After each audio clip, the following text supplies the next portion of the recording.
It's been 2 weeks since I woke up, and yet I wasn't allowed to do anything, even though I had already regained my strength.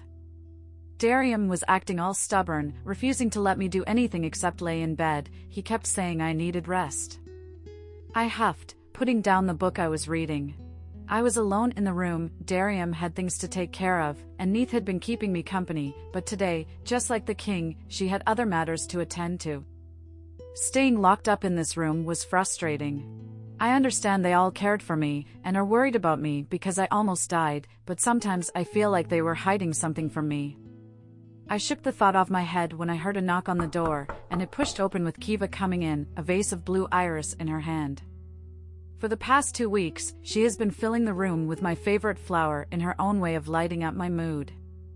Sitting up on the bed, I smiled back at her, glad to finally have someone to talk to.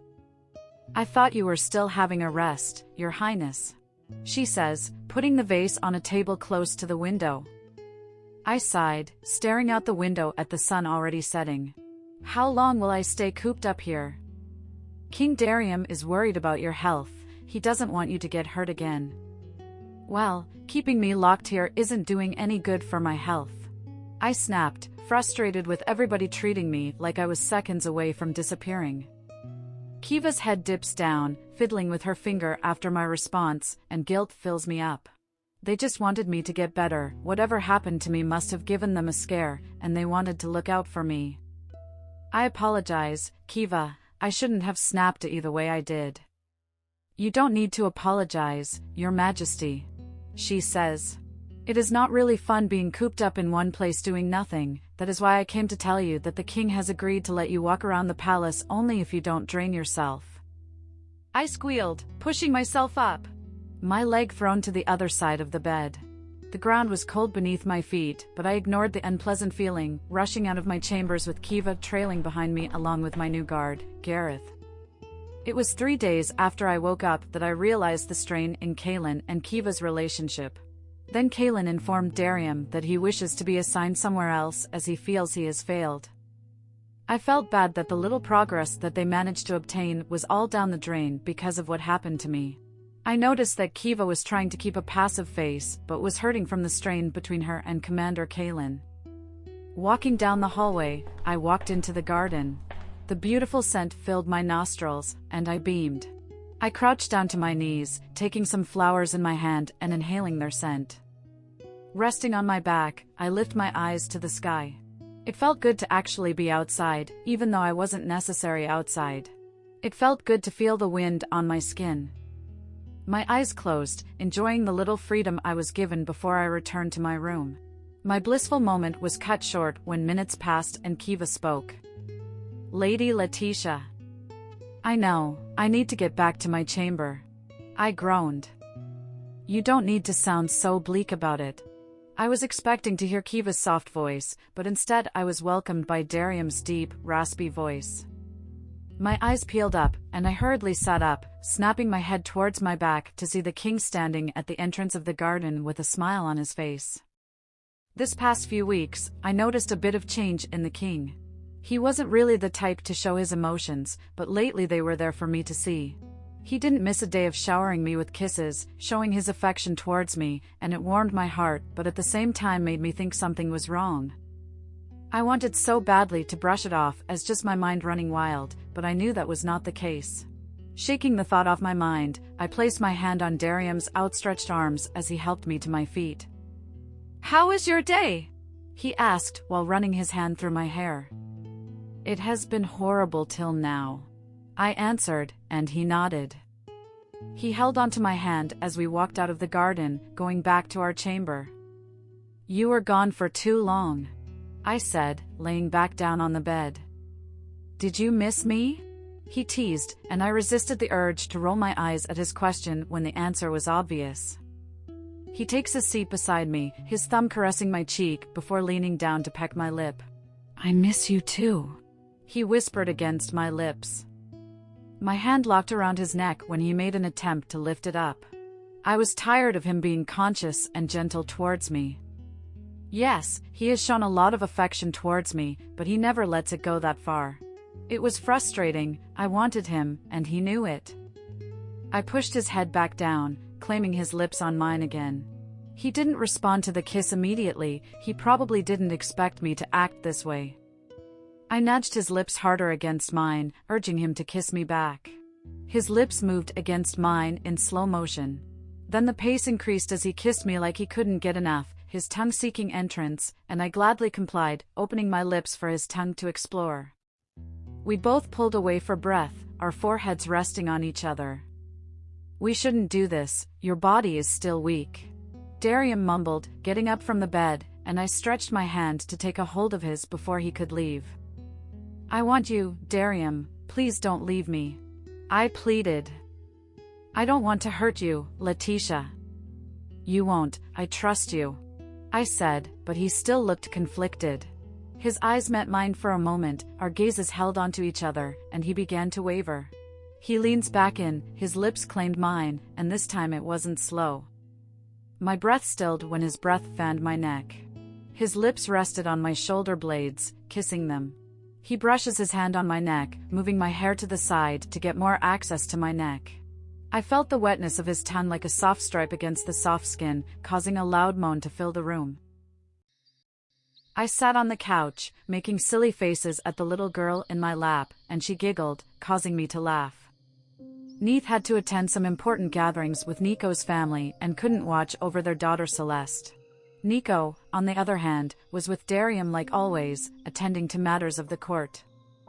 Since I didn't really have anything to do, I decided to watch over little Celeste. This was a chance to meet with her and finally bond. I had been worried that she wasn't going to like me, but that wasn't the case. She has been the sweetest little girl ever for the past 5 hours, keeping me company and has been a source of delight. There was no denying that I did feel a pang in my heart. Darium and I have been married for almost 6 months now, and yet I still couldn't get pregnant. Was something really wrong with me? The tug on my clothes brought me out of my thoughts, and I looked down at Celeste. She smiles when I place kisses over her cheek. "Letitia," Celeste called out, glancing up at me while rubbing her tiny fist over her eyes. "Yes, dear." "Are you our new queen?" she asked innocently, and I smiled.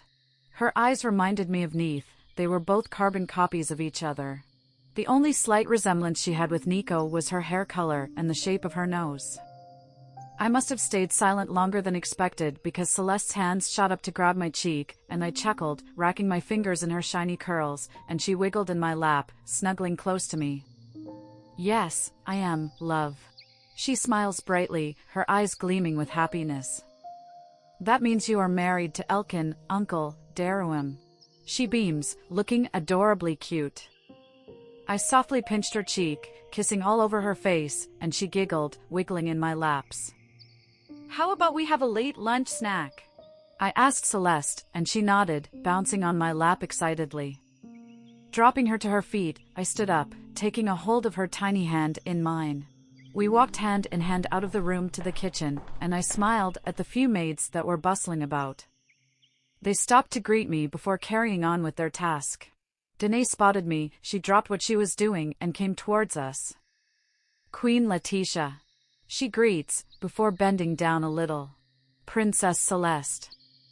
Is it okay if we get a plate of snacks?" "Right away, Your Majesty," Danae said. "I would send Kiva to bring it to you once I am done." "There is no need, we would just stay here for a while. We don't really have anything to do," I said, clutching down to pick up Celeste. "Do you mind if we stay here and help Danae prepare something for us?" I asked, and the little girl shook her head, resting it on my shoulder. Kiva stepped forward to take Celeste from my hands as I stood beside her, assisting her as we both made pastille. When we were done, I dished the pastille onto a plate for Celeste and me. We both ate it in the kitchen while keeping the maids company. After we had our snack, we returned to the room with me holding on to Celeste, her head resting on my shoulder. Her eyes were closed, and her breath was even as she slept. I placed her down on the bed, laying beside her.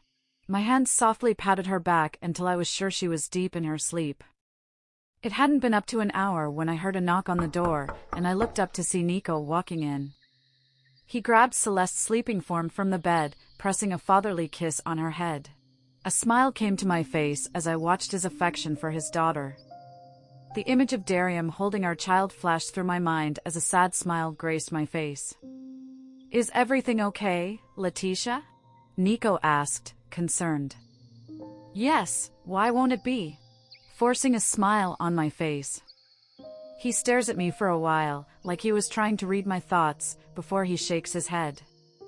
"It's nothing," he says it after a while. "Thank you for watching her." "It's no problem, I had fun with her." I stared lovingly at the little girl in his arms. "Have a good night." I bid him goodbye, walking over to Celeste and pressing a kiss on her cheek, causing her to stir a little in her father's arms. Nico left the room, and I picked up the book I was reading, went over to the window side, and took a seat. I continued from where I had stopped. I'm not really sure how long I sat here reading, but soon I found my eyes starting to close, and I slowly succumbed to darkness. I was trying to adjust my body to the couch when I felt strong arms underneath me, lifting me up. My head rested on a hard chest, with a familiar scent filing my nostrils. I struggled to open my eyes, but when I did, I saw Darium staring down at me in adoration, pulling me even closer to him, leaning his head against mine. "Go to sleep, Etlardi, little bird, I have got you." He said it softly. Complying with his words, I leaned my head back on his strong chest, allowing my eyes to droop again. "You are not welcome here. Leave and go back to your kingdom. You don't deserve to be our queen. You're lucky to be alive now, let's see how you escape next time." When I woke up, my head was resting against Darium. It was still dark, making it hard for me to see anything. I tried getting out of bed, but Darium's strong hold on my waist tightened as he stirred in his sleep. Slowly, I lifted his hand off my body, putting on my robe before walking out of the room. This was the first time I have ever had a nightmare about the night I almost got killed. I don't know what could have triggered it, but it made me feel restless. Leaving the room, I walked around the quiet palace with Gareth trailing behind me. Stopping at the garden, I went in, watching how stunning the flowers looked with the dim light shining on them, which somehow brings the garden to life. "You shouldn't leave the room without me by your side this late at night." Darium's velvet voice spoke from behind me, and I turned around to see him resting at the edge of the entrance. He shifted his body away from the door of the garden, coming towards me. "I had Gareth with me," I said when he wrapped his hands around me from behind me, resting them on my stomach. "You still shouldn't have left the bed like that. I almost had a heart attack thinking about the worst possible scenario." "I'm sorry," I whispered, leaning my head against his chest. "What's wrong? You've never had trouble sleeping before?"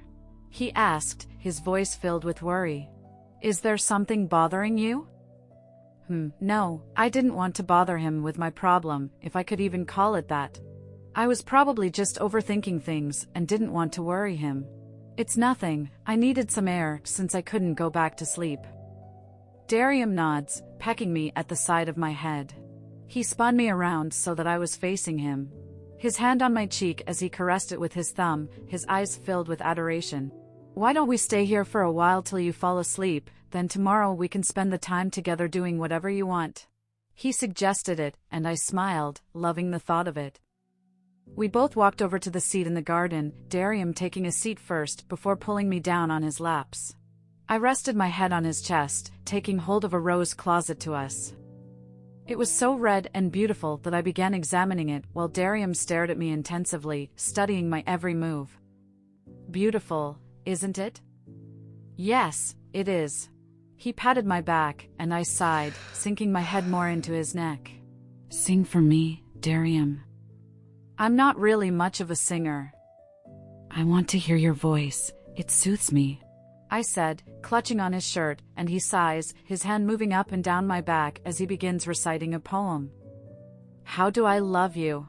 Let me count the ways. I love you to the depth, breadth, and height my soul can reach when feeling out of sight. For the ends of being an ideal grace. I love you to the level of everyday's most quiet need by sun and candlelight. I love thee freely, as men strive for right. I love thee purely, as they turn from praise. I love you with the passion you put to use. In my old grief and with my childhood's faith. I love you with a love I seem to lose. With my lost saints. I love you with my breath, smiles and tears of all my life, and, if God chooses, I shall love you better after death. My eyes began dropping, and I felt myself being lifted up as I fell into a dreamless sleep. When I woke up again, it was already bright outside. I stifled a yawn, snuggling into the warmth of Darium's body. He moved up and down my back in a teasing manner, and I moaned in pleasure. "Good morning, Etlardi." His deep, raspy morning voice greeted me, and I was swooned. "Good morning," I replied, raising my head up to peck his cheek. He shifted his head so that my lips were almost touching his, closing the gap between us as his lips claimed mine. I couldn't help but melt completely to his touch as I kissed him back slowly, granting him access as he slipped his tongue into my mouth. The kiss was slow but demanding, with heat waves coursing through my body as we pulled away for breath. "Best morning greeting ever," he whispered, more to himself than to me, and all I could do was blush. He cocked his head to the side and gave his signature smirk. "Don't forget, we have plans together. We are going to spend today doing whatever you want." He gets up from the bed, leaving the room for me to freshen up, when Kiva knocks at the door. I took a bath, lathering myself in raspberry-scented soap. Kiva helped me with my hair, washing it. I didn't want to waste any time in the bath chamber, so I quickly cleaned my body, walking out with a robe on my skin as I got dressed for the day. My mind swirled with things Darium and I could do today, and I squealed, excited about today. "Your Highness looks happy today, unlike other days," Kiva says with a smile on her face. "That's because I am. The king and I are going to spend the day together just lazing around, doing things I want to do." I beamed like a child. Kiva laughed, standing behind me and fixing my hair. "Your Highness is like a child sometimes." I shrugged with a huge grin on my face, staring at the mirror. I could not wait for the day to start.